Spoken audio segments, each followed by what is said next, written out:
Good afternoon to you. I'm Shannon Cake. James Whelan's forecast just a minute away. A quick look at your headlines first, though, this afternoon. A no swim advisory right now in effect in Stewart. The Florida Health Department doesn't want anyone in the water right near the Roosevelt Bridge. Recent tests show a high amount of bacteria there in the water. The health department will retest the water on Tuesday.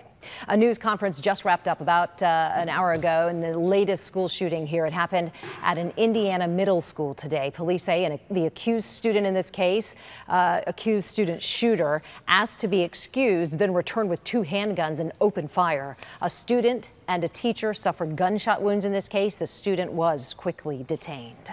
The Florida Department of Education and the Attorney General's office, they've both launched a new phone app. It's called Fortify Florida, a new way for people to report suspicious activity. It will launch just before the next school year begins. James?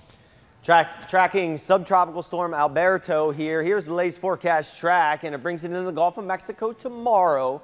Strengthens it further into a tropical storm here, 60 or so mile-per-hour winds, and that's talking Sunday. And then as we get into Monday morning, approaching the northern Gulf Coast as a strong tropical storm, somewhere between, say, the panhandle of Florida all the way through Mississippi and Alabama and towards Louisiana and New Orleans. Somewhere in that area is the landfall expected. However, this is a big, broad, messy storm, so we're going to see effects from that because we're on the right side of the storm, which will be the wettest side of the storm. So for us, a weather alert all weekend long for heavy rains. There is a flood watch that goes from Saturday morning all the way through Sunday evening. Could be extended a little bit farther into Monday on Memorial Day, but it does look very sloppy and treacherous for any drivers out there. It's even wet out there starting on Friday night, so still